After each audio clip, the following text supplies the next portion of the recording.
പുതുവർഷത്തിൽ പ്രശസ്ത പരമ്പരാഗത കർഷകനായ ചെറുവയൽ രാമന് പങ്കുവയ്ക്കാനുള്ളത് ആശങ്കകളാണ്. ആരോഗ്യസ്ഥിതിയേക്കാൾ പരമ്പരാഗത നെൽവിത്തുകൾ അതിന്റെ രീതിയിൽ തനിക്ക് ശേഷം ആര് സംരക്ഷിക്കും എന്ന ആശങ്കയാണ് രാമനെ ഏറെ അലട്ടുന്നത്.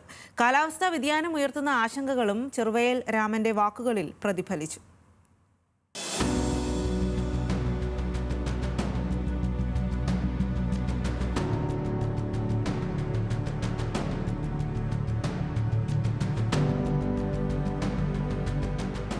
വയനാടിന്റെ ദൃശ്യങ്ങളിൽ എന്നും ഇടം പിടിക്കുന്ന ഒരു ഗ്രാമവും വീടുമുണ്ട്.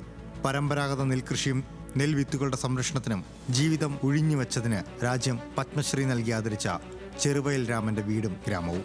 പരമ്പരാഗത രീതിയിൽ ചെള്ളിമണ്ണ് ഉപയോഗിച്ച് നിർമ്മിച്ച ഭിത്തികളും കഴിക്കോലിന്മേൽ കച്ചുകൾ നിരത്തി തയ്യാറാക്കിയ മേൽക്കൂരയുമൊക്കെ മനോഹരമാക്കിയ ഒരു വീട്. പരിസ്ഥിതി സംരക്ഷണത്തിന്റെ ഉത്തമ ഉദാഹരണം. എന്നാൽ ഇതൊക്കെ എത്ര നാൾ നിലനിർത്താനാകുമെന്ന ആശങ്കയിലാണ് പുതുവർഷത്തെക്കുറിച്ച് ചോദിക്കുമ്പോൾ ചെറുവയൽ രാമന് പറയാനുള്ളത്. പൈതൃക വിത്തുകൾ, നെൽവിത്തുകളിൻ്റെ കച്ചികൾ കിട്ടിയാൽ മാത്രമേ ഈ പെരയൊക്കെ മേയാൻ പറ്റുള്ളൂ. ഇപ്പോഴത്തെ ഹൈബ്രിഡ് വിത്ത് കൊണ്ടൊന്നും ഈ പെര മേയാൻ പറ്റില്ല.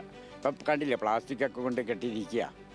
അപ്പോൾ അതൊരു ആശങ്കയാണ്. ഇനി മാത്രമല്ല, കാലാവസ്ഥ വ്യതിയാനം കൊണ്ട് ഇതിൻ്റെ മേച്ചിലൊക്കെ എങ്ങനെ നടത്താൻ കഴിയും, അതും ഒരു ആശങ്കയാണ്. 75 വയസ്സിൻ്റെ അവശതകൾക്ക് പുറമെ രോഗങ്ങൾ അലട്ടുന്നുണ്ട് എങ്കിലും തൻ്റെ സ്വന്തമായ പരമ്പരാഗത കൃഷിയെക്കുറിച്ചാണ് ആശങ്ക. പരമ്പരാഗത വിത്തിനങ്ങൾ സംരക്ഷിക്കുന്നതും വരും കാലങ്ങളിൽ അത് ആര് സംരക്ഷിക്കും എന്ന ചോദ്യങ്ങളുമാണ് അദ്ദേഹത്തിന് മുന്നിലുള്ളത്. ഈ പരമ്പരാഗത വിത്തുകൾക്ക് സംരക്ഷിക്കുക എന്ന് പറഞ്ഞാൽ വളരെയേറെ ബുദ്ധിമുട്ടുള്ള ഏർപ്പാടാണ്.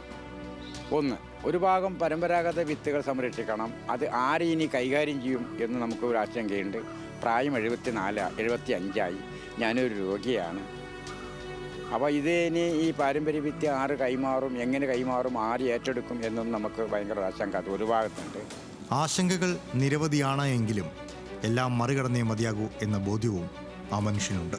പ്രതിസന്ധികളെ തരണം ചെയ്ത് തൻ്റെ വിശ്വാസങ്ങളെ മുറുകെ പിടിച്ച് പരമ്പരാഗത കൃഷിയുമായി മുന്നോട്ട് പോകാൻ തന്നെയാണ് ചെറുവയൽ രാമന്റെ തീരുമാനം. 60ഓളം പൈതൃക നെല്ലിനങ്ങളാണ് രാമേട്ടനും കുടുംബവും സംരക്ഷിക്കുന്നത്. ആവതുള്ള കാലം വരെ മണ്ണിൽ സജീവമാകും.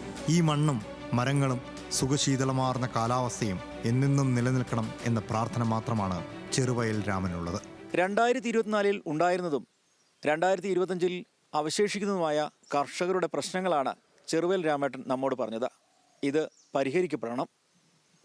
രതീഷ് വാസ്തവൻ, ന്യൂസ് മലയാളം, വയനാട്.